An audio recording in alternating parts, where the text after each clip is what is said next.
6:36 in the morning. Really? Ako mag-English-Englishan. Wow, Ay, tuloy mo yan. Kaya ako, joke lang. Yeah. Handa na ba kayong matuto at magkaroon ng bagong learning? Are you ready? Let's go and accompany us on another day. Ano yung makabuluhan? Ha? Makabuluhan. Meaningful. So, yun Very good. Parang nagiging interactive. Ano na to? Baka sabihin ni Kuya parang pang Ano? MGI English? Kids. Ay, Hello, po. English. Ganyan talaga po sa GMK dahil mas masaya ang umaga dito sa Good morning, Kuya! Kahapon na pag-usapan natin yung mga paborito nating pagkain pagka medyo lumalamig na yung panahon. Nasagot ni Joshua, gusto niya kainin bulalo. Uy! Kayo ba, gusto niyo ang bulalo? Oo Oo naman. naman. Lalo na kapag maano yung buto, di ba? Maraming mga nakadikit-dikit. Yung mga bone marrow. Maraming- Gusto ko dyan yung ano, yung Maraming sinusutsot. noodles. Oo, sinusutsot, no? Yung gusto ko dyan sa bulalo, yung bone marrow. Yeah. Tsaka yung malinamnam talaga yung sabaw, di ba? Very comforting kasi mga kasambahay, for today's breakfast, kakaibang twist ng ating comfort food na bulalo ang ituturo sa atin ng ating special guest na si Kusinanay Nane. Good morning! Welcome back, Chef! Good morning po. Yan, excited na ako. Nagbabalik si Chef. Anong English ng bulalo? Ay, Bulalo. ano? Ano? Beef broth. Ano kaya?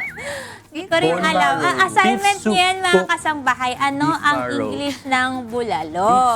Bukod dyan, alam niyo mga kasangbahay, marami po sa atin no, ang familiar sa terminong PCOS o Polycystic Ovary Syndrome or Ovarian Syndrome.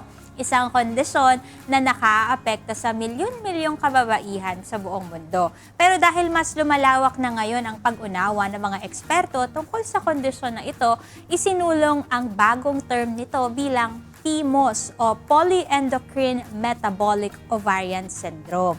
Bakit nga ba may pagbabago at ano ba talaga ang sakit na PMOS? Alamin natin ang mga sagot dyan mamaya sa ating usapang pangkalusugan. Uy, napalitan na. Timos na. Igos. At ito, habang patuloy na nagbabago naman ang panahon, kasabay rin ito ang mabilis na pagbabago sa workplace culture, lalo na ang mga kabilang sa Gen Z workforce. Dahil dito, nagkakaroon din ng mga bagong pananaw pagdating sa communication, work ethics, leadership, at workplace expectations. Kaya meron kaming informative discussion para sa inyo tungkol sa kung paano nga ba mag-survive in the corporate world kahit may magkakaibang pananaw at pinanggagalingan ng henerasyon. Tatalakayin yan sa atin mamaya ni Mr. Ken Lizardo. Oo nga. Sinasabi nila yung mga Workplace, Gen Z no? daw, mga job hopper. Alright. Yung mga hindi daw sila nagsistay sa Oo, ano, totoo nang nga matagal. kaya yung mga ganun, no? Pero ang interesting, no, ng topic natin about sa workplace. Pero kayo ba, anong traits ba o katangian ng isang workmate naman yung naa-appreciate ninyo? Siguro yung ano, yung pagiging supportive. Supportive, di ba? Ano pa? Support. Tapos, Puro support, hindi kasi nag-work. kaya nyo na yan, no? Puro sila na lang. Kaya nyo yan, guys. Taga-cheer ka na lang. Pero yung pagiging supportive, tsaka yung magaling makipag-communicate. Yan. Communication is the That's key. right. That's right, di ba? Okay. How about you, Joshua? Ako gusto ko ay consistency. Consistent. Consistent. English Ako gusto ko yung considerate na workmate. Kasi pag considerate siya, parang lahat nakapaloob dun, no? Halimbawa, meron kang meron kang mali sa work, hindi niya agad sasabihin na, ano ba yan, ang eng mo naman. Aray ko. Kinakonsider niya agad, bakit ba siya nagkamali? Ano ba yung pwede kong matulong? Ganun. Pag considerate ba, pwede din utangan, gano'n. Oo, pwede. Considerate yun. Pwede naman. Kapaloob yun. daw natin. Galing mo dun. Ate, siguro magaling makisama yung term nun sa akin. Or marunong makisama. English daw. English, sorry. Sorry. English only policy pala. Bawal mag-pass. Bawal mag- So, magaling makisama ang Ayun, good, parang ganun, madaling makisama, tapos hindi reklamador. Kasi parang pag reklamador, parang ikaw din makahawa ka ng negative na vibes ng tao, di ba? Parang ayaw mo lang mag-work. Kalmado. Kasi hindi ako kalmado. Kalmado. Nakakita ko ng mga tao na kagaya ko na kapag nagkakaroon ng mga changes sa environment at nag-reactive, alam mo yun, parang nahahawa ako lalo. Parang gano'n na feeling ko na validate yung feelings ko na maging alam mo yun, magre-react. Talaga, Pero pag gusto mo kalmado. Oo, pag kalmado yung mga kasama ko, parang nasasabihan ako na sila nga kalmado, tapos ikaw nagre-react na kagad. So parang nakakatulong sa akin yun, pag kalmado yung Talaga? environment. Kumakalma rin ako. Nakakalmado si Joshua. Kalma. Yung iba naman kapag kunyari in times of ganun, pagka sobrang kalmado naman, uy, mataranta ka naman. Siya yung nangahawa, hindi ako ganun. Parang kunwari may sunog. Oo, Kunwari may sunog. kalmado ka pa rin. no? Uy, may sunog sa... Ganon. Kalma, at least kalmado. Diba? Sunog din Pero sa feeling ko, nagko-complement naman tayong 5. Oo, talaga? Oo, kasi may mga kalmado, tapos may Oh, mga... tama. May Tama, certain tama. Ako yung ano eh. Kaya active ako eh. Hindi, kalmado ka nga. Kalmado ba ako? Minsan reactive. 6:30 na ka, kalmado ka pa rin. Di nahihiya eh. Di na nahihiya. 6:30 na, Patay. sobrang kalma mo pa rin. Tama na, tama na. Pagpanik ka naman. Sobrang kalma. Di, parang ano na yun, parang matigas na yung mukha ko. Parang hindi na kalmado yun. Sige na, Kuya. Kuya, good morning. Good morning po. Good morning. Ito na naman po si Joshua. Ulo, Pero kayo sinumbong na naman. Sinumbong na naman. Pero, ay nako, kayo naman mga kasambahay, anong katangian ang na-appreciate mo sa isang kasama o sa workmate? I-comment nyo lang ang inyong sagot sa ating Facebook at YouTube Live dahil mamaya, babasahin natin yan isa-isa. Kaya, I-comment mo na That's right! At ngayon, oras na para sa ating public service. Alam nyo ba na merong care package ang Philippine Health Insurance Corporation o PhilHealth para sa mga early stage prostate cancer patients. Ang package na ito ay worth 100,000 pesos.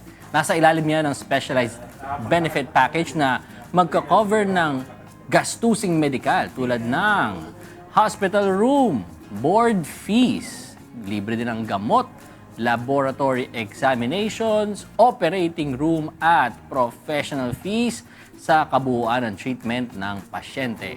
Pwede itong ma-avail ng male PhilHealth member under 70 years old sa lahat ng PhilHealth contracted healthcare facilities sa bansa.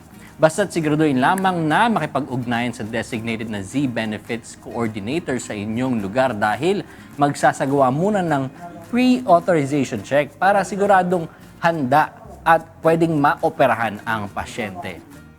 Base kasi sa data ng Department of Health o DOH, 19 sa 100,000 lalaki sa bansa ay may prostate cancer.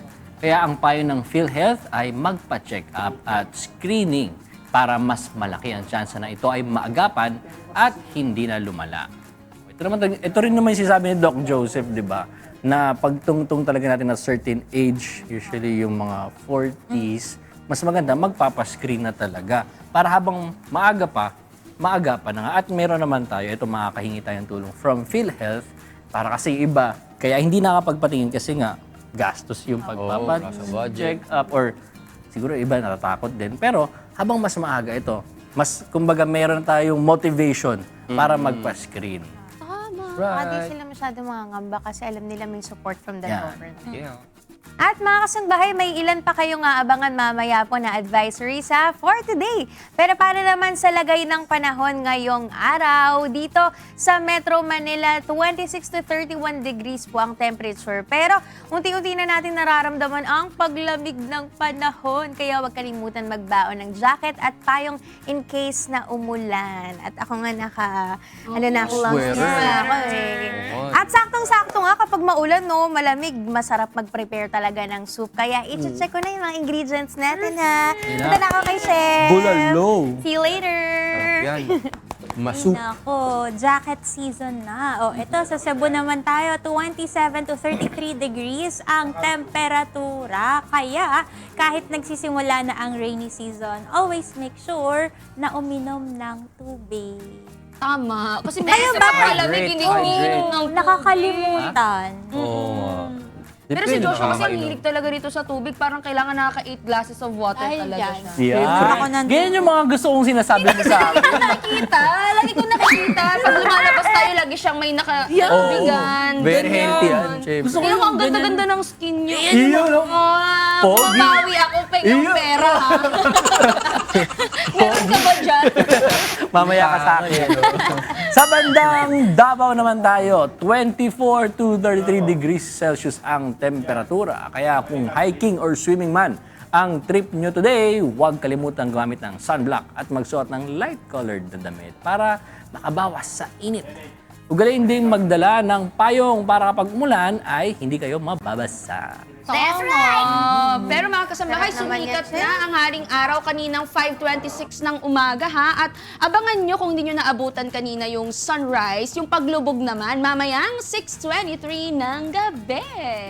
Sunset. At yan po ang ating weather outlooks for today. Ngayon naman, kamustahin naman natin ang ating munting kusinera na si Ira. Ira, kamusta dyan? Berry?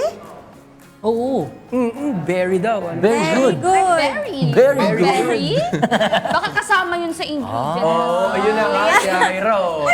Alam mo mga kasangbahay, nagulat kayo pero wala kayong nakita. Good morning ulit sa inyo mga kasangbahay. Siyempre kasama niyo po ulit ang inyong munting kasinera. At bago tayo magluto today, check muna natin ang presyo ng ating mga pangunahing bilihin po dito sa mga palengke sa Metro Manila. Sa bantay presyo ng Department of Agriculture as of June 2, 2026, ang imported po na bigas nasa 43 hanggang 70 pesos per kilo. Ang local po na bigas ay nasa 35 hanggang 120 pesos per kilo. Ang atin pong mga karne naman, ang baka 380 hanggang 580 pesos ang kada kilo niyan. Ang per kilo naman ng tilapia, 140 hanggang 170 pesos po. Sa mga gulay, ang repolyo, 35 hanggang 90 pesos po. Ang carrots naman, 80 hanggang 180 pesos per kilo. Ang sayote, 50 hanggang 120 pesos at ang bell pepper, 170 to 350 pesos per kilo. Ang bawang naman, 110 hanggang 450 pesos. Ang sibuyas na pula, 55 hanggang 100 pesos ang kada kilo. Ang puting sibuyas naman, 50 hanggang 140 pesos po ang kada kilo. Ang sili naman, 80 hanggang 180 pesos po. Ang luya, 100 hanggang 250 pesos per kilogram. Ang washed sugar, 65 to 90 pesos po ang kada kilo niyan, mga kasangbahay. Uy, ang itlog medyo mababa, 4 pesos and 50 centavos po hanggang 13 pesos naman per piece. Depende yan sa size, mga kasangbahay. At ang mantika, 70 hanggang 180 pesos per liter. At para na nga ituro sa atin, ang kanyang masustansya at malinamnam na bulalo recipe. Nakita niyo na siya kanina pero wala yung nakita, mga kasangbahay. Tawagin na natin ang lutong kabundukan recipe developer na si Kusinanay Nanet. Good morning, Chef! Sige, magbati po kayo sa Good ating morning! kasangbahay. Good morning mga kasambahay! Good morning kuya! Ay. Nandito naman ako Kuya, sa Chef. Good morning. Binalikan nyo kami, Chef, ngayon. Yes. At sabi nyo nung nakaraan, magbabalik kayo. Pag bumalik kayo dito, ang dadalhin nyo na pagkain talagang masustansya at malinamnam. Yes. At dahil dyan, Chef, ano bang lulutuin natin for today? Sige po, lapit So, nyo. ang lulutuin natin for today is yung kabundukan best bulalo. Ayun. Kaya namin nasabing best bulalo to. Actually, ipinanalo ko to sa World Trade Center bilang best bulalo. Yun. Okay. Ano po yun, Chef? Parang competition to, no? Yes, nagkaroon ng competition sa World Trade Center and then Best Bulalo Yung- topic. Nagkataon naman noon, kararating ko lang galing Las Vegas. Abo. Natikman ko yung kanilang oxtail soup. O diba? Sabi ko, sa amin bulalo lang to eh. Kaya lang they use oxtail. Okay, Kaya gumawa ako ng sarili kong version. May oxtail, may oxfeet, may kneecap, tsaka yung shank. Grabe. Kaya alam nyo, Kaya mga meron kasangbahay, tayong- pag iba-iba talaga yung yung parts ng ng baka na nakalagay sa isang soup. Yeah. Naku, napakalinamnam. Sige, Chef, ano ba mga ingredients natin for the kabundukan best bulalo? Okay, syempre ang ingredients natin is yung beef shank, may kneecap din yan. Tapos yung ating fish sauce, Okay. beef stock, meron tayong beef stock nandito, corn on the cob, kalabasa. Instead of carrots, kalabasa ang ginamit natin. Baguio beans, talbos ng mulberry. Instead of yung pechay, Apo. talbos ng mulberry. Okay. Pakita nga natin, Chef. Kasi first time kanina tinanong ko kay Chef, tapos inaamoy ko pa nga, ito atay naabutan yung mga kasangbahay, inaamoy ko yung dahon na to. Sabi ko, Chef, ano ba to? Dahon ng saluyot? Sabi niya, hindi. Ito daw yung dahon ng mulberry. Oh, galing. Actually, minsan ginagawa pa rin namin tiyan, Okay. lalagyan namin ng tanlad. Kasi after mong kumain ng bulalo, di ba, parang feeling mo, lahat ng sebo nakain. Masebo siya, oo nga. So, kailangan sundan ng tea. Opo, pero Chef, etong mulberry ba may distinct flavor siya? Kasi yung inamoy ko, wala naman. Wala naman siya. Basta, alam ko lang, basta healthy lang siya. Okay. Ganon. Okay, so pwede talaga siyang ilagay na gulay dito para sa Opo. ating sabaw. Alright, Chef, pero meron tayo ding dipping sauce for the Yes, bulalo, no? oo. Ang usual na dipping sauce natin, di ba, fish sauce, Opo. siling labuyo, kalamansi. Opo. Itong sa atin, may kakaiba. Hinaluan ko siya ng ginger tsaka cilantro. Oh, medyo parang Thai, no? Parang Thai ganon. Vietnamese po, Oo, no? parang gano'n. Oh, pero, At sige. sariling tanim natin yan. Oo nga, kasi meron po kang taniman, Chef. Opo. Ano? Sige po. Chef, ano po ba yung natin first step dito sa ating pong best Okay, ilipat ko bulalo? muna natin yung Okay po. ating... Ito yung ating... Grabe na, natutuwa ako. Okay. Siyempre, dito na natin. Ayun. Of course, alam naman natin na ang beef ay napakatagal palambutin, di po Tama, ba? Chef. So, Usually, 4 hours, Chef. opo. Kaya ang ginagawa natin dito, overnight, minsan overnight, slow cook. Hindi ako gumagamit ng pressure cooker. Slow cook talaga. Kasi mas na-extract yung flavor, Chef. Yes. Tapos, ganun din, instead na yung, di ba, iba ginigisa, ganun. Ito sa atin, hindi gisa, kundi iaano natin siya sa patis. Meron tayong special patis na ginagamit. Ayan. Okay. Isa na sa ingredients. Pinalambot na talaga. natin yan. Ito nga pala, nung pinalambot ko to, hindi ko sinama sa ingredients kasi ito yung secret, ano namin, mga ingredients. Secret talaga kasi. Hindi, kasi meron siya, hindi ko ma... Mushroom ba yan, Chef? Oh, i-share ko na rin. Meron siyang mga shiitake. Okay. Then may celery siya, di ba? So, meron ayan. kang... So gamitin natin yung patis. Sa French, di ba, Chef, yung parang tinatawag din nila to na matignon. Yung merong celery, yun nga, may Aha, onion lang, tsaka diba? carrots. Parang vegetable soup, di Opo, ba? Yung ganon. ganon. Yan ang Kasi ginawa mga natin. flavoring Yan. Vegetables. Yung ano, yun. parang ginisa natin. Di ba yung gisa? Ito naman walang ano, walang mantika. Eto siya. Iaano natin siya sa patis. Okay. Yun na So, nagbibigay ng flavor. Chef, naalala ko nung last time, meron kang prepare sa amin yung kanin ko. Oo, Meron garlic ka rin- and natural Meron ka rice. rin ibang procedure na O, ginagawa diba? eh. Na akala mo, it's not gonna make a difference. Pero kapag natikman nyo mismo yung dish, doon mo maano, ay Okay. oo nga no, parang vital pala yung step na yun. Actually, oo. Para lumasa dun sa pagkain. Kasi lahat naman marunong magpakulo ng karne, magpalambot. Yung lambot na gusto nyo talaga, sa akin talagang super tender. Yung bang fall of the bones na siya. Di ba yung ating liti, di parang marshmallow na. Gusto Di ba ko yun ganun ang eh. gusto ko? It melts in your mouth. Yes. Yun. Tapos, ayan, ganyan lang. Dahil napakuluan na siya overnight, slow cook lang siya talaga. So, almost ready to serve na siya. Yung gulay na lang ang lulutuin natin. Okay, Chef, sige. So, Ano ayan, po yung papakita next step natin. So, yung soup, yung beef stock muna. Grabe. Okay na. Alam niyo ba mga kasangbahay, napakagandang source din ito ng collagen. Ay, At oo. saka yung health benefits kasi ng broth, naku, napakaganda para sa katawan natin. Yung iba Ayan. nga nire-recommend, Chef, na umaga instead of kape. Ito Oo. yung hihigupin mo mga bone broth. Yan, ang sarap. Diba? Lagyan natin ng corn. Sakto kasi malamig na. Napaka-gloomy dito sa Ang area sarap. namin, mga Ay, ang sarap kasangbahay. ng sabaw nito, promise. Magugustuhan nyo talaga. Lalaway na nga ako, Chef. Ayan. Wala pa Lagyan man. natin yung... Pero masarap to talaga sa kanin. Plain rice. Sa amin sa kabundukan, hindi namin siya siniserve sa rice, lalo na kung gabi. Pagka gabi yung mga guests, minsan may dadating na guest, 2 a.m. o kaya midnight, mga ganyan. Siyempre, hindi ko na mapakain ng kanin sila. Bawal ang kanin sa amin after 6. Bawal So, pala ako ang sa English ilalagay namin is rice noodles. Ah, rice naman. noodles. Oo, rice Okay, noodles. sige. So, ayan na. Papapagalitan pala ako ni Chef pag nandun ako. Chef, wala ba kayong kanin? So, ito, nilagyan ko siya ng konting ginger, tsaka ito yung cilantro nga. Oh, okay. Ayan. So konti lang, Chef. Oo, Kasi- konti lang para hindi mag-overpower Oo, yung very lasa aromatic. niya. Ayan.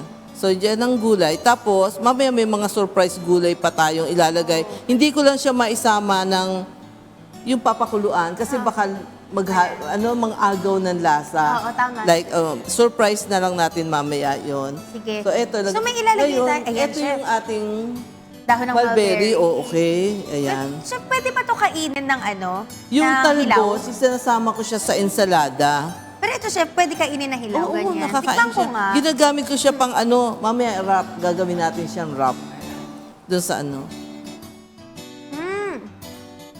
Para siyang, Chef, kalasa nung fern, yung pako. ganun din Medyo ang lasa. ganun yung lasa niya without the Yeah. slimy na, Ganyan din po. na texture. Texture nga ba yun? Dulas, ganun. Tapos i-adjust Lasa na lang siyang natin pako. ang lasa. Pero hindi overpowering yung lasa ng Diba? dahon ng Hindi, mulberry. Sakto Eh, nga lang siya. Saka mukhang masustansya to, Chef. No? Parang siya, mag-green na mag-green talaga. Ayan. Pero ito, Chef, pakukuluan ba natin siya talaga? Oh, Ng- yes, kasi masarap siya i-serve siya. Yung talagang, Sige, Chef, bukas talagang, natin to, hindi ba kawala ng Ayan. Right. Sige po. Okay, mga kasangbahay, mamaya nyo makikita Mamaya yung mga makita nyo kumukulo na talaga. Oo. kumukulo Kung na paano soup natin natin. isi-serve Pero siya. at least, eto, nailagay na natin lahat, Chef, ng sangkap Yes, natin. No? okay. Yung dipping sauce natin, Chef, gagawin na rin ba Ito, natin ngayon? Yung ating dipping sauce, ito lang, no? Okay. Ano kaya? Sige po. Mamaya na daw, Chef, natin gawin para ma-surprise yung ating mga kasangbahay. Gugutumin namin talaga kayo. Tatakamin namin kayo kasi ako nagugutom na ako. Pero, Chef, eto nga, no? Kasi bilang ang tagal na rin po kayong kusinera at saka meron po kayong mga nababanggit na mga kasama nyo sa kusina. Kayo, Chef, ano po yung katangian or ugali na hinahanap mo sa isang katrabaho?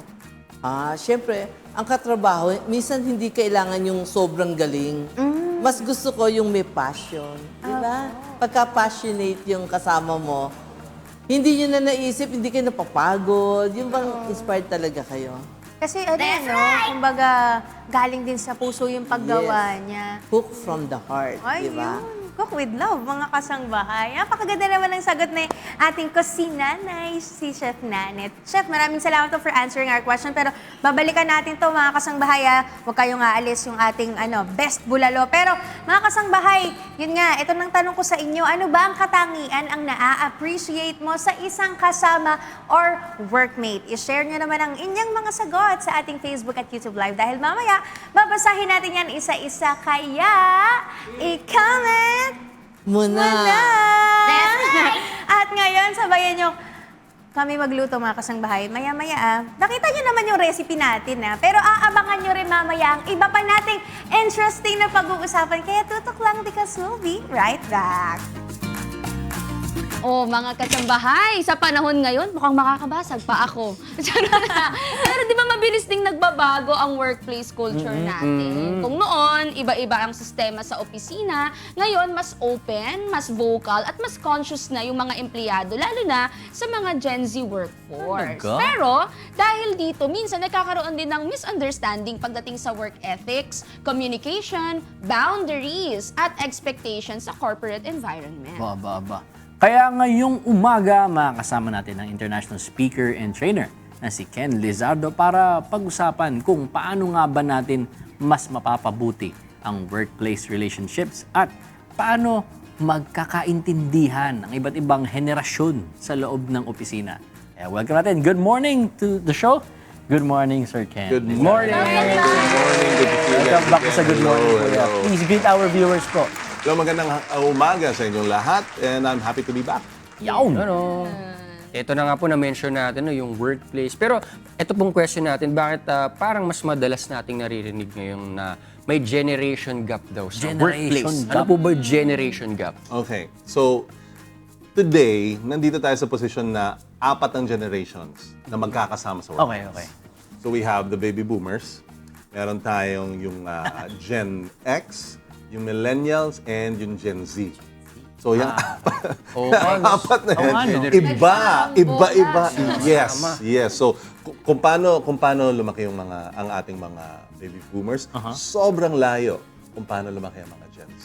And of course, yung mga nasa gitna, medyo may mahahawa dyan, Oo, medyo mas tama. malapit sa ibang generation. But at the end of the day, merong differences itong apat. Apat eh. Pero sir, ano po ba talaga yung work mindset ng Gen Z? Para po mas makita natin yung difference. Maintindihan din, oo. Oo, nung kanilang generation. Well, very simple, no? Yung mga baby boomers, right? Mas transactional yung kung paano sila magtrabaho. Meaning, okay, kung gagawin ko itong trabaho nito, ito makukuha ko. Klaro yan, right? So, this amount of work gives me this amount of Okay. compensation. Pag si Gen Z, yes, reality pa rin na siyempre gusto pa rin nila mabayaran sila, di ba? Pero, ang pinaka-driving factor ng mga Gen Z ngayon is more on purpose. Ano ba ang dahilan? Purpose, Ano bang talaga? purpose ko na nandito ako sa trabaho na to, sa kumpanyang to, nakasama ko itong mga tao na to, ano ang deep purpose ko? Yun yung priority nila pag nagtatrabaho sila. Okay. Push, no? Tsaka sa mga Gen Z rin po, no, yung mga sinasabi na parang may perception na yung Gen Z mga mga too sensitive. Ito yung or sinasabi mga mo kanina less, eh. less resilient sa trabaho. Sa tingin niyo po ba, fair tong mga ganitong mga stereotype Job hopper pagdating sa daw. mga Gen Zs? Teka lang, May tanongin ko, Gen Z ba stereotype kayo? na eh. Ako! Okay, Gen Z ka. Ako parang ano ba ako? Parang Gen Z ako, 2001 ako. Oo nga. Ninuno ka ng mga Gen Z pa rin. ako parang ano po, zillennial eh. Zillennial. In the middle of millennial and Gen Z. Sige, sige. Okay. Zillennial. 97? 1996. 96. Okay, so here's the thing. First of all, it's important na malaman ng mga ibang generations. Right? Ako, syempre, hindi na ako Gen Z. I'm turning 40 soon, right? But ang importante is hindi natin i-generalize. It's unfair na i-generalize natin lahat ng mga Gen Z. Okay, having said that, the reason kung bakit mapapansin natin na ang term na too sensitive ang Gen Z is not only because sensitive sila. It's because mas vocal ang Gen Z ngayon kaysa sa mga previous generations. Mas kaya nilang pag-usapan ng mga bagay tulad ng mental health, ng well-being. Mas kaya nilang sabihin yun. Whereas yung mga dati, kahit na bugbog sarado na sila sa trabaho, well, ang mangyayari, ang gagawin nila, tatahimik lang sila, they'll just keep it to themselves, tapos bahala na. Then pag-iisipin nila, masyado mahirap to, mag-resign na lang ako. Pero usually, ang mga Gen Z, sasabihin nila kung ano yung nararamdaman nila, that goes beyond, kung ano yung boundaries ko, if you will.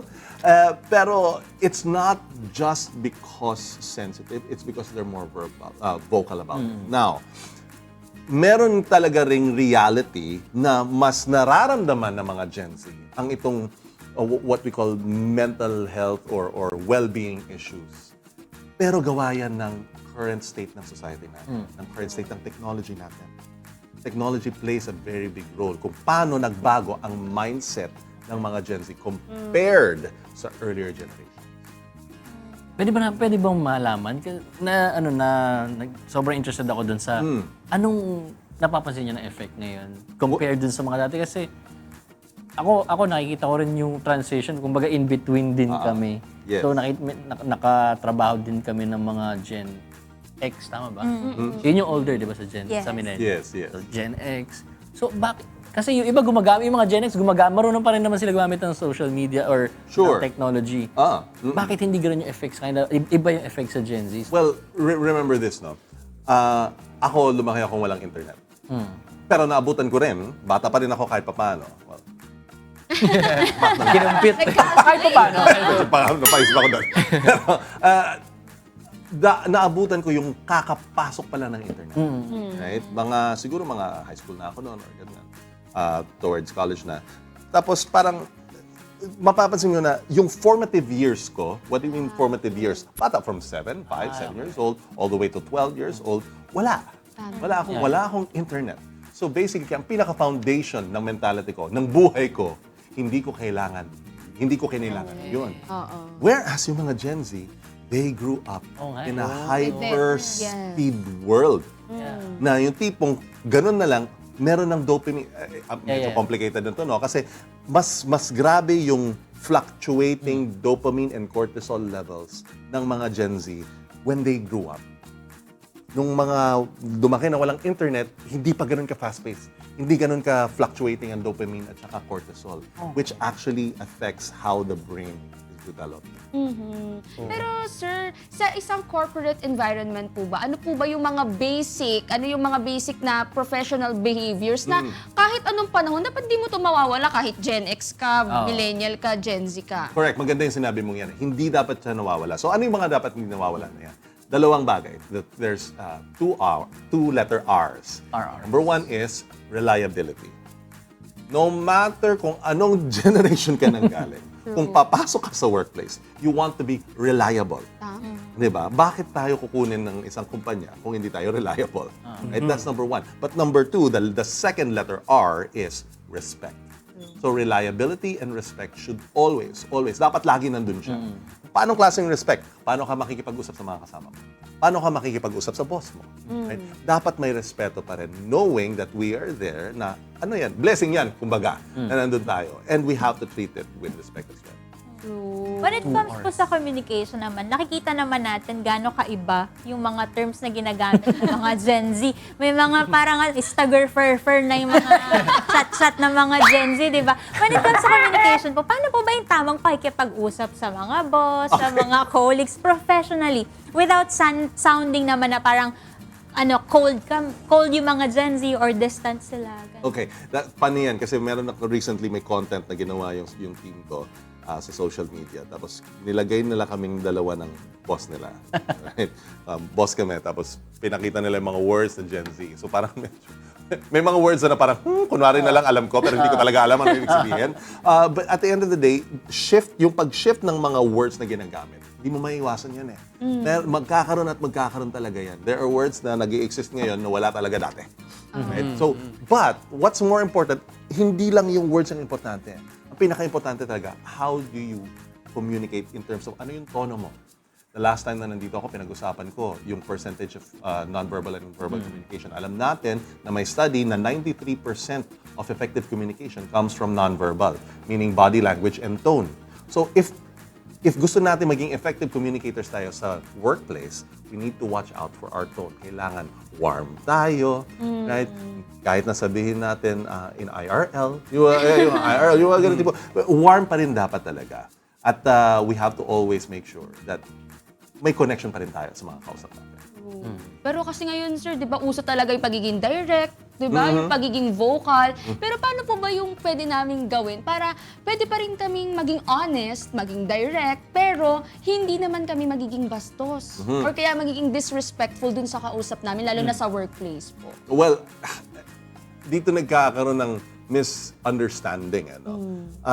Dahil sa mga previous examples natin. For example, may mga tao na pag direct sila, malakas yung dating nila. Okay? And nagkakahawaan na lang yan. But gusto kong klaruhin to.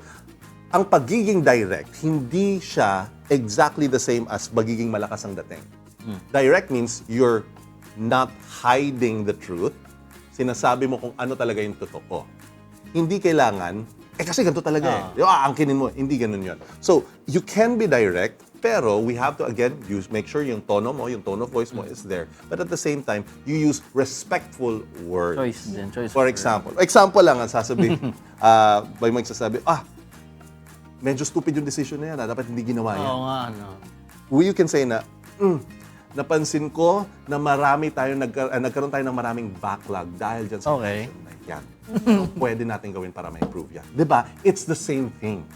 But you have to choose your words. There is such a thing as kailangan alam pa rin natin kung ano yung mga correct corporate words to use during situations. Parang nakita kong konti ngayon, legalism tawag nila sa ganung language, di ba? Yes, na hindi ganun ka-blunt, pero direct naman. Correct, yeah. Pero paano naman kung may pinapagawa ang boss na outside na dun sa job description? Minsan, parang responsibilidad ko pa pala.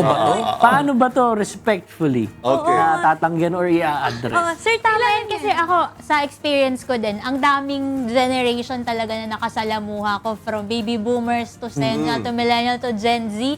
May kita mo talaga dun sa mga millennials saka mga seniors. Kapag binigyan sila ng trabaho na wala na sa job description nila, parang lang sila, sige po. Ganun na lang Pero sila. kapag Pero pagka Gen Z, parang hindi nila agad ina-accept. O kaya ako pa yung mahihiyang mag-utos sa kanya ng mga wala naman sa trabaho niya. Bakit po kaya ganun? Okay, so doon muna tayo sa bakit ganun sila mag-isip, bakit ganun yung mga Gen Zs, hindi sila umuha agad, whereas yung mga millennials, sige po, parang Okay. no choice. Parang no choice yung mga well, first of all, again, yung exposure ng mga Gen Zs, they've been exposed to the whole world, bata pa lang sila. Tapos nakikita na nila both the realistic and the unrealistic. Okay, importante natin malaman yan. Kasi yung mga previous generations, hindi nila na-experience yun. Ang reality sa kanila is kung ano na-experience nila sa harap nila mismo. Yeah. Right? Pero Gen Zs, nakita nila yung mga iba-ibang perspective kahit hindi talaga pasok sa kanila. So nagkakaroon minsan ng inaangkin nila yon na ito rin yung reality ko. Okay? So that's one. But pagdating naman sa setting boundaries sa kung labas na sa job description mo. Okay. First of all, I'm the founder and owner of Rise Training Asia. Lahat ng empleyado ko, Gen Z. Lahat talaga. And since startup style kami, mangyayari talaga na maraming roles ang isang tao. Okay? So, ang mangyayari dyan, okay, kung nasa corporate ka, ibig sabihin, set yung role mo. Ang question is, paano mo sasabihin or paano mo ma-maintain yung boundary mo? Yeah, okay. Number one, instead of hindi ko dapat gawin yan dahil hindi ko yan trabaho, dapat ang mentality ng nating mga Gen Z, ng mga Gen Z is, kung kukunin ko yan, maapektuhan ang primary role ko. Okay. So it's excellence-based, not entitled-based. Ayaw. Nagigets natin? Excellence-based siya, hindi siya entitled-based. Kasi kung excellence-based, alam natin, kung dadagdag ko yan dito, magsasuffer yung current. Yeah. So paano mo sasabihin? Pwede mo sabihin, unfortunately, ito, sample to. Unfortunately, my current responsibilities do not allow me to execute on yung bagong yan dahil baka mag-suffer yung current primary roles ko. Yeah. Diba? Sakto pa rin. Kung sabihin ng boss, hindi, gawin mo pa rin. Sino mag-absorb, boss? Ikaw mag-absorb ng lacking ko. Gets mo? Makiklear na agad yan eh. Kung para maging mag-set ng anong tawag nito, expectation. Tama, oo nga naman. Tama. Kaya naman, pero hindi lang ganun ka-quality yung Correct. work. Yes, exactly. So yung healthy rin na way, kumbaga kung magsiset ka ng boundaries is kumbaga yung pagpili mo rin ng words mo, no? Correct. How you talk with your bosses. Pero ito, ano ba yung question natin, ano? Yung pagiging, may difference ba between setting healthy boundaries and pagiging uncooperative sa trabaho? Oo nga, no? Okay. Ang pinaka-importanting isipin ng mga tao is it starts with the attitude first. Ano ba talaga yung attitude na to? Is it a sense of again, is there may ego ba yan na involved? May entitlement ba yan na involved? Or sincerely ba talaga na hindi talaga hindi talaga kaya? Ang pinaka-importante dito is again, excellence ang magiging basis natin. Right? At hindi yung sa tingin natin kung ano talaga sa atin. Because at the end of the day, may tinatawag tayong business realities. Okay, may realidad ang business, ang professional world, and we have to accept those realities. Kaya kung feeling natin, or feeling ng mga Gen Zs, nasa-stretch sila, dapat lang. Ganyan tayo. Kasi kung wala, ito ang comfort zone natin. Kung lagi tayo nasa gitna ng comfort zone, walang mangyayari, hindi tayo mag-grow. We should always be, kung itong table ng comfort zone, dapat lagi tayo nandito. Okay. Nasa dulo and stretch yourself all that. Pero para naman dun sa mga fresh graduates, tas ngayon pa lang po magkakatrabaho, nag-a-apply sila, ano po ba yung biggest advice na pwede niyong ibigay sa kanila para maging confident sila sa workplace? Oh, first of all, focus on your personal growth. Okay, mag-focus sa personal growth. Kasi, pwede ka nga maging magaling sa, hindi ko alam kung nasabi ko na to sa previous time na nandito ako, pwede kang sobrang galing sa technical skills mo, pero kung ang soft skills mo ay mababa, kung ano ang tingin ng mga tao sa technical skills mo, magiging ganito rin.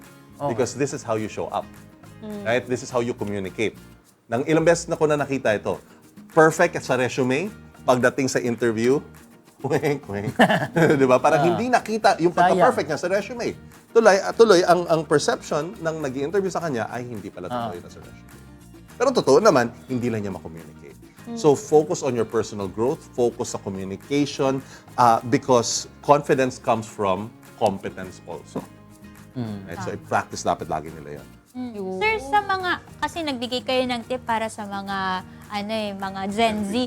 Baka naman pwede nyo ring bigyan ng tip yung mga boss. Okay. Yung mga employers Tama, naman. employers. Paano ba nila dapat tingnan or itrato or i-perceive yung mga Gen Z na pumapasok sa mga bagong company, sa mga companies nila? Like, for example, kayo po, sabi nyo po, di ba, puro Gen Z. Paano nyo po, sinet yung mind nyo when it comes to working with Gen Zs? Ano ba yung mga dapat kong isipin na, ay, dapat ganito sila. Pero iba na nga pala yung henerasyon. Kaya hindi pang pa-power trip. Di ba, sir? Yeah, I mentioned, may sinasabi akong business reality. Okay? Pero yung kanina, geared towards Gen Z. Ang ating mga boss ngayon, the millennial bosses, yung mga Gen X bosses, kailangan din natin malaman na meron din tinatawag na business reality sa perspective naman natin. Business reality is ang mga magiging empleyado natin will be Gen Zs and younger. So kung talagang yun ang mga magiging empleyado natin, dapat maintindihan din natin at ma-accept natin that this is our resource now. Kailangan natin alagaan ang resource na to.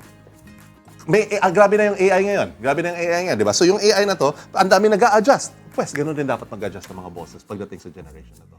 Right? If there's a major shift in how you do business, dapat may major shift rin in how you manage your people. So understand the Gen Zs, right? It's not accepting weaknesses, but understanding kung paano makipag-communicate. Kasi just because, minsan kasi may mga Gen Zs na ang galing gumamit ng words, akala mo hindi mo sila kayang talunin. Pero at the end of the day, growing pa rin sila eh. And as those na mas maraming experience in the business world, we have to help them, guide them, grow into the path that will be best for them career-wise long-term. Yung. And with that, baka may gusto po kayo i-promote para sa atin ng mga kasambahay. Please go ahead. Yeah, okay. So, again, I wanna invite you to follow me on my social medias. Nandito naman nakalagay naman lahat ng mga social Yung. medias ko. Follow. And kung meron kayong mga company o may kilala kayong mga kumpanya o mga tao na gusto mag-develop sa inyong training, sa inyong mga soft skills and kahit anumang training competencies, please visit Rise Training Asia. RiseTraining.asia. We are one of the premier training companies sa Pilipinas ngayon. Yun o. Baka may gusto po kayong batiin naman this morning. Ha? Baka may gusto po kayong batiin. Anyone to But pick? yan, good morning sa lahat ng mga kilala kong tulog ba? Ayun, thank you so much po, Mr. Ken Lizaldo sa mga insightful and useful advice na binahagi niyo po sa amin today. Maraming salamat po. Tandaan natin ang masaya at healthy work environment dahil sa uli, mas nagiging magaan ang trabaho kapag may respeto, magandang communication, pagkakaisa. That's right. Pero ito, Sir Ken, may isang question Ay, oo kami nga. para sa inyo. Tinanong na rin namin to sa mga kasangbahay natin. Para po ba sa inyo, anong traits o katangian ng isang katrabaho ang na-appreciate mo? Traits. Ano ba? Isa lang Oh. isa Isa lang. Isa lang eh. Trait Huwag na lang. siguro lang. po yung reliable tsaka respectful. Oo, na-mention kasi na ni Sir eh. na-mention na. Iba naman. Ina-appreciate nyo, Sir. Proactive. Proactive. Entrepreneurial mindset. Kumbaga. Kasi ako since very startup mindset ako, founder mindset ako na hindi yung takbo ng utak ko hindi pang corporate. Kaya that's why I started my own company. I really appreciate pag may pumasok at ganun rin. Forward thinking, right? Hindi lang sa vision ng company. Pero kundi pag gawin ko to, ano yung resulta ano yung mga effects ng gagawin ko to, even on a day-to-day. So proactive and entrepreneurial mindset. Hindi lahat proactive. O kayo naman, mga kasangbahay, anong katangian ang na-appreciate mo sa isang kasama o workmate ninyo? Share your answers down below sa ating Facebook at YouTube Live dahil mamaya ibabasahin natin yan isa-isa. Kaya, i-comment mo na! That's right! At dahil dyan, nagutom tayo, kaya balikan natin sina Ira at si Chef Nanette na kanina pang masipag na nagluluto ng almusal. Luto na po ba? Kasi Bulalo. gutom na po Bulalo kami. natin dyan. At aking kusinera. Eto na, nagbabalik nga syempre ang inyong munting kasinera with Kasinanay Nanet. At ito na ang ating Ayan. kabundukan Ang best ating- bulalo. yan, Pakita nga natin. ating bulalo. Ayun, kumukulo-kulo pa nga. Ako. Eto na po. Tingnan, parang mas masarap pag Yan. Inano ilapit eh. natin. Yan, di ba? Ayan. Alright, mga kasangbahay. Oh, nakita niyo naman kanina no, kung gaano ka-tender yung ating mga baka. At syempre, ito, kumukulo na yung ating sabaw. soup. Napaka-comforting na. Chef, ano pa po ba yung mga next steps natin for the Kabundukan Best Bulalo? Yan. So sabi ko nga kanina, instead ng rice, kasi ano to eh, yung ating bulalo is served as soup for breakfast, ano? Apo. Kasi we offer all-day breakfast, kaya may soup. Dahil ang ating breakfast ngayon ay daing na dilis with mangga. Ang sarap. Ito yung ating mangga nga pala. Ay, ang laki Diba? naman. Bagong pitas lang po. Wow. Pero ito, Chef, Ito ang... Pinoy, Hindi. Philippine This mango is, po ito? Queen mango, Taiwan variety. Ah, okay. And then meron tayo ng king mango, Pakistan variety. Okay. So ito ang gagamitin natin sa ang ensalada. Ang ensalada karaniwan ay bagoong nilalagay natin. Pero this time, dahil yung ating winning patis ang ginamit natin sa bulalo, yun din ang gagamitin natin sa ensalada. Opo, yun, ang sarap. So, ganyan po ang- Kumain. Ganyan po pagsaserve natin ng Rice ating bulalo. soup, oo. Ating bulalo soup. Gusto ko na kumain. Ayan. Grabe. Okay. Chef, alam niyo ba na sobrang hilig ko sa noodles? Opo. Ito rice noodles, ginawa na lang natin. Kasi yung texture niya, Opo. di ba?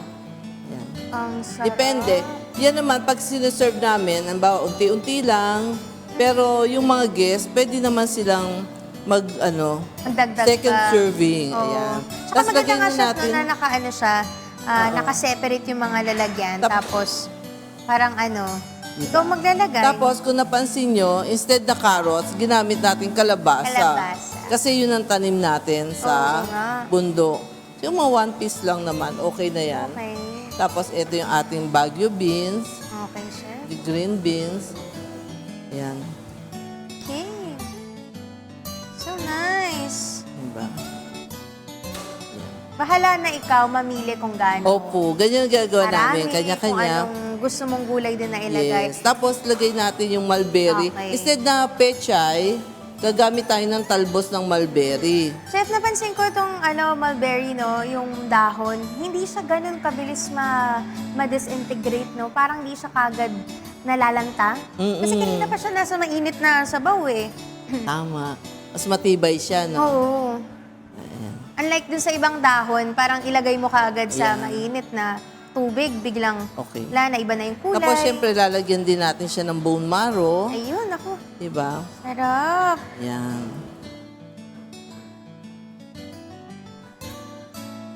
So, nandun lang din sa plating Ayan. yung mga kasangbahan. Diba? Para Ayan magmukha na, siyang... kompleto na. Ayun, pag kompleto na lahat ng components, Chef, pwede na tayo maglagay ng sabaw? Hindi po. Hindi Lalagyan pa. natin ng mga secret, Hindi pa. secret Ano lang? din, herbs. Ang nilalagay ko dito is cilantro. Wansoy. Oh. Wansoy or Ayan. cilantro. Dikit. Kailangan mo ba ng help, Chef? Opo. Dikit. Ay, wala tayong tweezer. Sige, okay na yan, Chef. Okay. Ayan. Kasi kakapit sa sabaw yan eh. Yung hahalo siya sa sabaw. Asan ba yung kutsara natin? Sige, ako na bahala. Ayan. Ang dikit-dikit O, di ba sa na. sobrang organic niya, meron pang hayop. Ayan. Tapos Hindi na ito dito. po. Ay, wala na Hindi, pala. Okay na po. Okay Lagyan na din natin ng Hindi alam kasi eh. holy basil. Okay. Nakagutom naman, Chef. Kanina pa ako naglalakad. So, gusto ko na kumain. Yan. Yan. Ano ba to? Alam niyo ba, Ginger. kwento ko lang, nakakatuwa na itong bulalo namin, nung matikman, may nakatikim sa amin, isa sa mga guests, tiga Cavite sila. Tapos bumalik Okay po. siya. Nang bumalik siya, alam mo, kasama na niya, mga tiga Cavite rin, mga big bike riders, Apo. para lang kumain ng bulalo sa kabundukan. O, ito, pakita natin. O, mga kasangbahay. Ayan ang ating, perfect. yung ating meat. Hindi lang lumabo yung camera Oo. natin. May meat kasi yan, tsaka may Yan. tendon ba tawag doon or Yes. little? Opo. Ayun, yan. no? Perfect. Diba? Tapos yung isa. Wow! Ayan. Parang buffet style. Ayan, okay chef, na siya. no? Okay na po yun. Okay. Ayan, lagyan na rin natin. Kasi nag-aawang ka pati. Kasi pagka hindi siya puro sabaw, di ba? Tama. Kailangan pantay-pantay dito, be. Walang lamangan. Ganon. O, di ba? Ayan. Ayan. Ganyan po natin Parang mas gusto ko sinaserve to. yan. Ayun. Tapos lagyan na natin. Yan na, yung pagkakakain sabaw. na po, kailangan ilalagay niya, pag isuserve niyo na, yung kumukulong sabaw. Oo nga. Lagay natin. Yun, oh. Ayan na, nakita niyo na yung secret ingredient. Opo. Nilagyan natin ng shiitake mushroom. Sarap. Yummy. Napansin niyo ba, mas matagal pang mag-plating kaysa magluto? Kaya nga. Kasi di ba ang baka naman papalambutin mo lang naman Tama. yan eh. Kaya sobrang importante mga kasangbahay, lagi ko pinapaalala sa inyo, di ba, yung mise en place to prepare everything, lahat naka-prep na mga ingredients. Kasi minsan talaga, hindi minsan, 90% of cooking is preparation. Kasi madali lang naman magluto talaga. Mahirap maghigit. Di Hirap ba? mamalengke. Ayan na. Ayan, perfect! Ang sarap naman. Di-plated Ayan na ang yung ating ating bulalo. yung ating mismong dish. Chef, yung dipping sauce natin, baka magkalimutan sabihin Hindi ko mo. parang nagkalimutan ng Oo, mais. nakalimutan. Sige, chef. Ako na dun sa isa. Dito. Para meron akong ambag Dalawa. dito. Dalawang. Dalawa. Tatlo. Tatlo para mas maganda. Para mas maganda. Okay. Yan sa Yan, Yan. perfect. O, Okay. di ba? Ganda na. So, ang ating dipping sauce naman, Okay, chef. Sige po. simpleng fish sauce. Ang ating Fish special sauce. fish sauce. Okay. Kaya kung may interesado po sa fish sauce, message nyo lang kami para alamin kung ano itong sikretong fish sauce namin. Yep. Lagyan natin ng konting ginger. Ginger. Then, the cilantro. Pero, yun. Mhm. Okay. Tapos, optional na lang Kalamansi. ang kalamansi at ang sili. Huwag natin ilagay. Ito pinaka-basic natin. Huwag natin ilagay lahat. Pwedeng per piece ang Opo, kuha kanya-kanya na lang. Kasi hindi lahat gusto ng maanghang, hindi lahat gusto ng Tama naman. kalamansi. So ito lang pinaka dipping sauce Pwede natin. customize. Depende sa Ayan. taste buds. Opo. Ayun. Ang sarap nito, promise. Okay po, chef. So, kompleto na po yung ating yung ating dish, yung ating kabundukan best bulalo. Sige, pakita natin close up na. Ang ganda-ganda, oh. Oh, ayan na po ang ating kabundukan best bulalo by Chef Nalep. At syempre kasama yung ating dipping sauce. Pero chef, bukod nga dito, Patak natin. Oh, sige, patak po natin. Sige, yun. Ganun pala siya, best served. Ganun talaga kapag mga chef, mga kasangbahay, Diba? ine-explain sa atin paano natin kakainin para mas masarap yung pagkain natin. Sige, chef, meron pa kayong ibang dinala po? Sige po, para po Yes. sa ating mga kasangbahay. So, Ano po ba ito? Ang isa sa ating all-day breakfast, ito naman ang ating daing na dilis. Ito. Masarap to, bago iserve, bagong prito dapat. Tsaka masarap, may suka. Tapos, ang ating ensaladang mangga, na nilagyan natin kamatis, sibuyas, tsaka holy basil Yun. para panlasa, dagdag lasa, di ba? Perfect. Then, patis din. Tsaka chef, meron pa tayong kape ngayon, no? Yes. Ay nga pala, itong ating kabundukan stevia ang gamit natin, mangosteen coffee. Yun. Yeah, non-acidic, non-dairy, very healthy siya talaga. Oh, ayan, perfect na perfect talaga sa umagang ito. Pero chef, bukod po dito, meron pa kayong gustong i-promote? Po, meron pa tayong ibang mga produkto dito. Sige, pakita natin.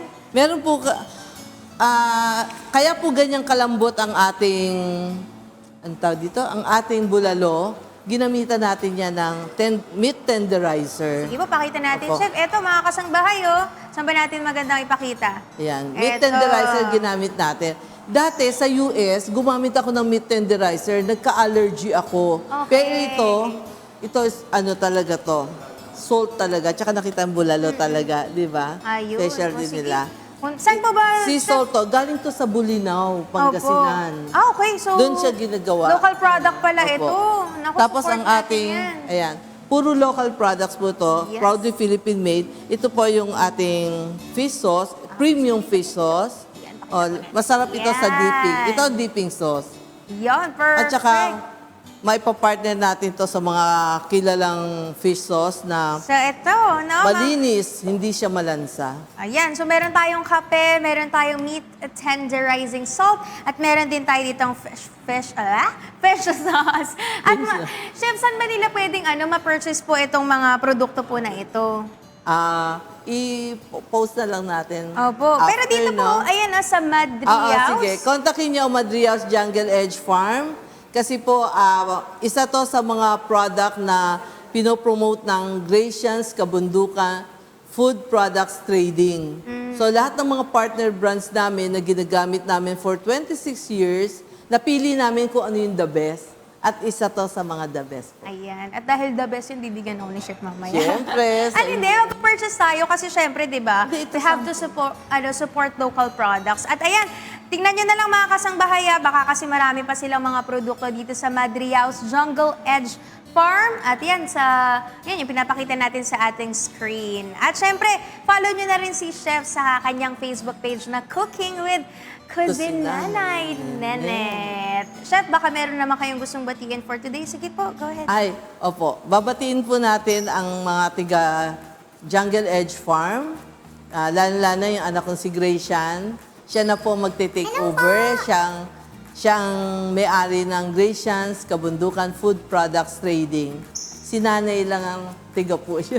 Sa marketing, tsaka sa recipe developer, ganon. At saka yung lagi nag-guest. Yes. Kaya maraming salamat po. Ay po, sige po. Go Kasama ahead. ko nga pala si Shara, ang Ayun. ating registered owner ng Lutong Kabundukan. Sige po, pasok po Kami kayo. nagsimula niyan 2022. Member Yan, si Shara. Yeah, si Miss Shara. Maraming salamat po kay Miss Shara and of course kay Chef Nanet for preparing po yung masarap nating breakfast for today mga kasangbahay. Thank you po. Chef, balikan mo Salamat po. dito. Yes po. Alam ko marami kayong healthy na recipes na mai-share pa sa amin. Sige po. Maraming salamat po. Sige po, stay lang po kayo dito. Mga kasangbahay, Sige sana na. nag-enjoy Sige, kayo sige. sa recipe Yung- natin for today. And for more cuisine adventures, abang lang kayo everyday dito sa Cook It Right.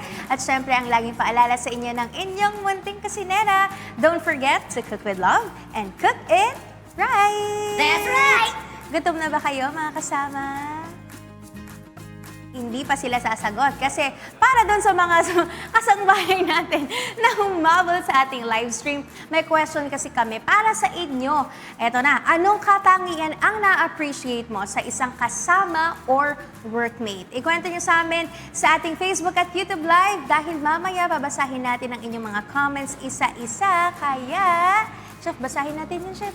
I-comment mo na! At hihintayin namin ang inyong mga comments, mga kasangbahay. Short break po muna tayo. Stay tuned dahil susunod na po ang ating usapang pangkalusugan sa ating pagbabalik.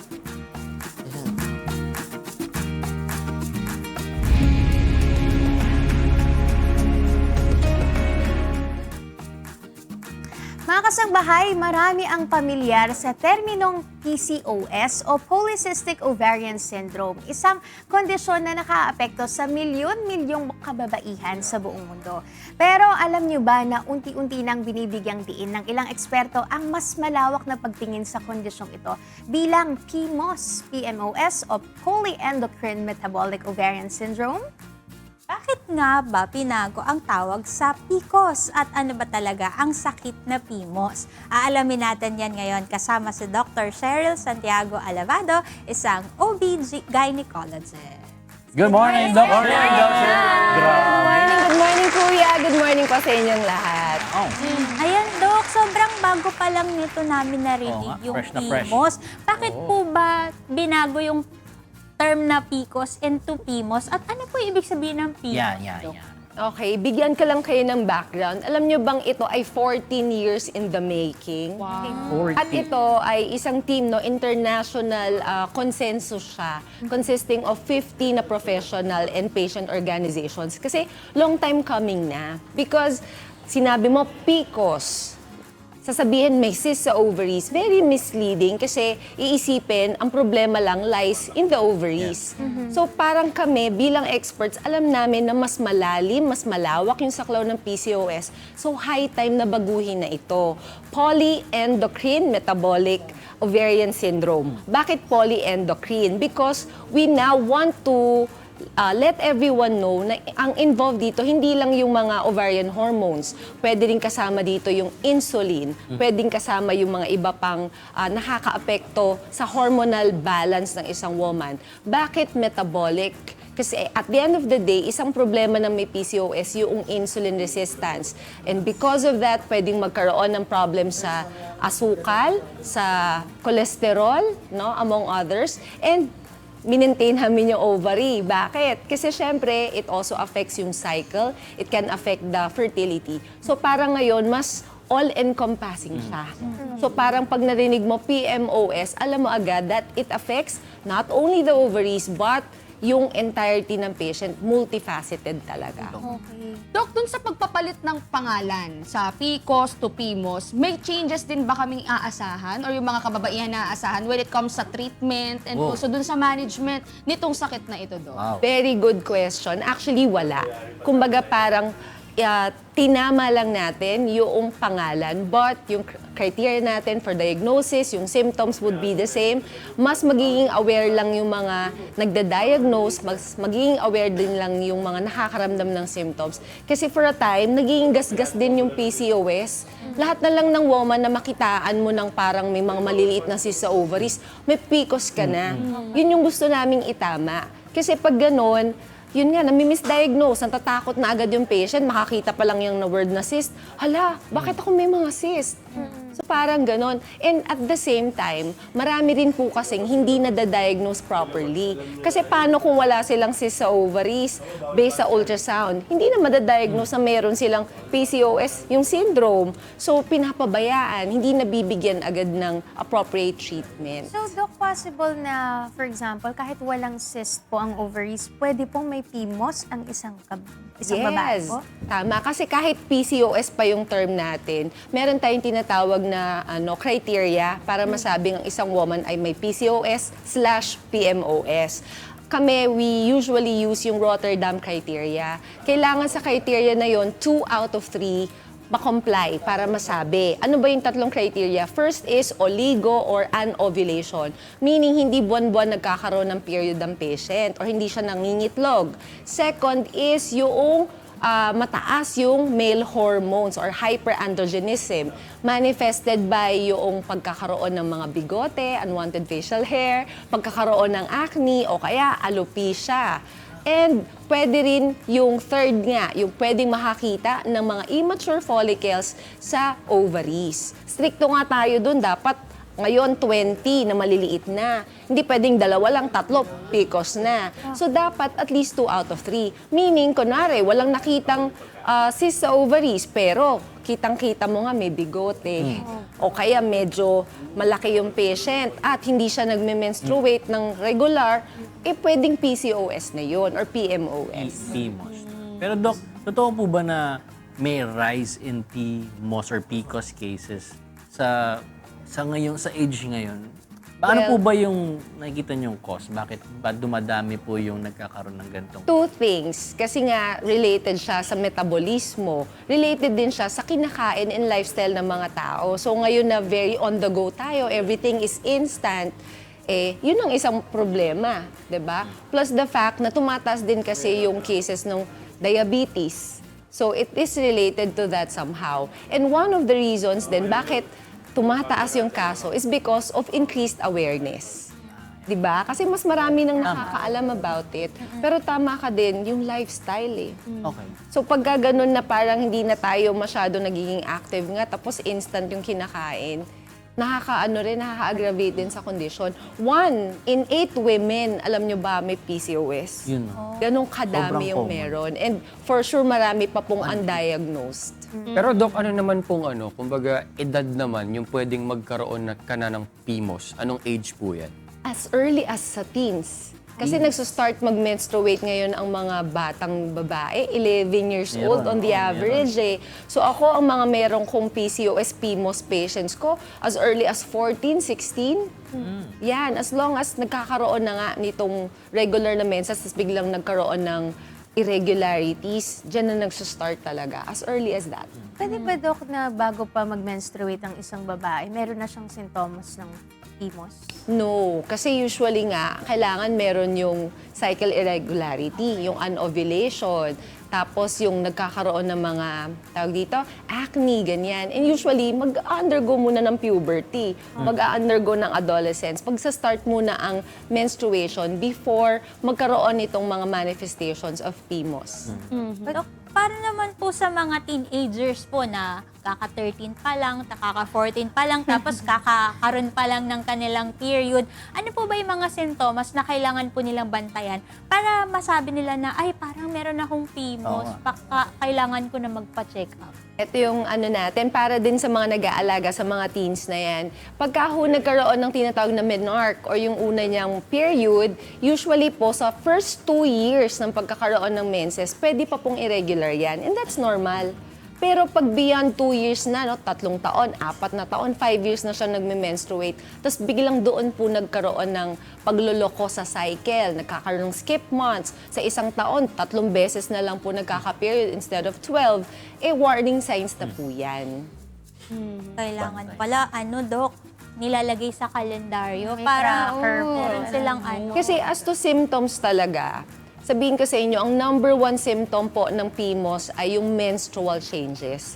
Yung from dating regular, nagiging irreg yung cycles. Hindi ko kasi masabing simula nag-menarche yan, irregular na. Kasi nga, kagaya sabi ko, sa first 2 years, normal pa yun. Normal. So, yun na, menstrual changes. Second is skin changes. Kasi sa teens talaga namang konti lang, nagkaka-pimples naman talaga, right? Pero pag iba na, nag-a-acne na, isa na yon. Pwede ring nagda-darken yung mga leeg, mga batok, and that's a sign of insulin resistance. Plus yung parang active sa sports and all, maayos kumain, pero bakit parang mahirap mag-manage ng weight? So ito yung mga symptoms natin in the teens, in the young population. Pero Dok, possible din ba na hindi naman siya lumalaki ang isang babae pero may PMOS din siya? Yes. Alam mo nung araw, sorry pero nasi-stereotype na pagpasok sa clinic yung medyo malaki. Tapos nga, may acne, may PCOS ka. Pero nag-evolve na siya. Ngayon, kahit po payat, kahit maganda, maayos ang BMI, meron. Pero doon nagkakatalo sa bewang. Kasi slim sila, pero parang malaki yung ano niya. May yung abdominal girth, yung puson, tsaka yung waist. Kasi central ang obesity ng may mga PCOS. Dok, pag-usapan naman natin yung sa infertility. Kasi madaming nagsasabi na kapag may PM or PCOS daw, malaki yung chance na magkaroon ng miscarriage and infertility. Totoo ba yun, Dok? Yes, kasi yung ibang mga women, silent yung PCOS nila. Kasi nga slim sila, nagme-mens sila every month, seemingly. Tapos, bakit hindi sila magkaanak? So sometimes, in retrospect, doon sa workup nila for infertility, doon na-diagnose that they have PCOS. And yes, recognize na factor yon. Kasi syempre, with PCOS nga, hindi mo alam kung kailan nagkakaroon ng paglabas ng egg. So that would contribute to infertility. At yung iba naman na finally nabubuntis, no? Yes, medyo tumataas ng konti ang risk for miscarriages, especially if they have insulin resistance. Kung sila ay may mataas na sugar, kung sila po ay may obesity, nagko-contribute greatly talaga yun sa miscarriage rates. Okay. Pero Dok, ito pong ito pong PCOS or PMOS, ano po ba yung pwedeng mga complications kapag hindi na-treat or napabayaan? Ano po yung mga pwedeng health risk ng isang babae? Yan yung pinakamagandang pag-usapan. Kasi syempre nga, pag bata ka, ang problem mo lang, kailan ako magkakaroon ulit ng period? Kasi hindi ka ready, like may dalang pad sa bag. O kaya naiinis ka doon sa acne mo. But hindi lang yun ang problem. Pag pinabayaan po ito, later on in life, pagdating ng 35 years old pataas, pwede nagkakaroon ng mga abnormal uterine bleeding. And dahil laging makapal po yung lining ng matres, pwede ho itong magdulot ng precancerous lesion or yung preclude para maging cancer ng uterus, no, ng endometrium. And to some, syempre nga yun, pag nag-asawa na, lalo magka-baby, doon na nagmamanifest. And ang pinakamabigat, yung tinatawag na metabolic syndrome, which makes that woman maaga magkaroon ng diabetes, maaga magkaroon ng high blood, ng pagtaas ng cholesterol, tinatawag nating metabolic syndrome. So, mas delikado yung mga long-term complications. Saka, Doc, isa rin po ba na parang possible na po pwedeng maging sakit po ng isang babae is yung sa hormones po nila sa thyroid? Yes, hindi naman yung PCOS ang nagkakos ng problem sa thyroid. But in a woman, dahil nga hormonal siya, multi-endocrine, we check also. Kasi may mga women, parehong meron. So magkaiba po ang problem sa thyroid, magkaiba yung PCOS. But in some women, kinuha niya both. And magkaiba yung treatment doon. Kaya kailangan ma-diagnose ng maayos para parehong treatment maibigay for that particular patient. Opo. Pero ito, Doc, yung $1 million question. Gumagaling po ba ang PIMOS? Na-manage lang po ba ito? Lifetime na po ba ang gamutan sa PIMOS? PCOS, PMOS, hindi po ito per se nagagamot. Nakokontrol lamang po ito. So very important na yung ma-diagnose natin ng maaga, yung timely diagnosis, tsaka yung treatment. Kasi kahit gumanda na yung flow ng cycle, hindi natin pababayaan. Kasi anytime pwede na namang mag-flare ito. So, pero ito yung sasabihin ko sa inyo, hindi man ito totally curable na binigyan kang gamot, wala na bukas. Ito po ay nako-control with proper advice, with discipline. So, hindi naman kailangan po na parang maintenance medication to control PMOS? O kailangan? Initially, yes. Okay. Pero pag nag-control nga yung symptoms, hindi pwedeng pabayaan. Kasi ang cornerstone po ng management natin ng PCOS, PMOS, ay lifestyle changes, lifestyle modification, more than yung mga gamot. This time, Doc, advice na lang sa mga kababaihan natin na nakararanas nito or yung sa gusto pong magpa-check para makita kung meron silang PMOS. Ayan, sa mga women out there, very important yung attuned kayo sa inyong sarili. Kung nakita nyo may mga menstrual changes, may mga kakaiba na, no, na nararamdaman, hindi dapat to binabaliwala. Importante po na number one priority nyo ang inyong health. Kasi with timely diagnosis, tsaka appropriate management, ang PCOS, ang PMOS ay manageable.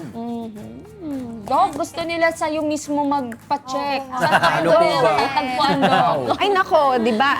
I still give free consultations po sa FB page natin sa Doc She. So tanong lang kayo doon, be patient lang kasi medyo maraming volume na nagme-message, saka po sa TikTok. Ayan. Kaya mga kasangbahay, huwag kayong matatakot na magpa-check up. And thank you so much, Dr. She Santiago Alabada, sa mga naibahagi niyo po sa amin this morning. Kaya sa inyo mga kasangbahay, habang maaga pa, pakiramdaman natin ang ating sarili at kung makita natin ang first signs of PCOS at PMOS, gawin natin ang tips na sinabi ni Doc. Kasi dapat healthy tayo. That's right. Once again, maraming salamat po, Doc Cheryl. Time check muna tayo mga kasambahay. Ngayon ay 7:53 na ng umaga. At sa atin namang good news. May magandang balita naman tayo mula sa Technical Education and Skills Development Authority o TESDA. Dahil yan kasi sa kanilang online program, pwede ka na kumuha ng Early Childhood Care Development o EECD services na NC3 course to acquire new skills and knowledge pagdating sa child development services. Dito, pwede mong matutunan ang tamang pag-aalaga at pagsuporta sa learning at development ng bata sa ligtas na paraan. Kaya, para makapag-apply, bisitahin lang ang etesda.gov.ph.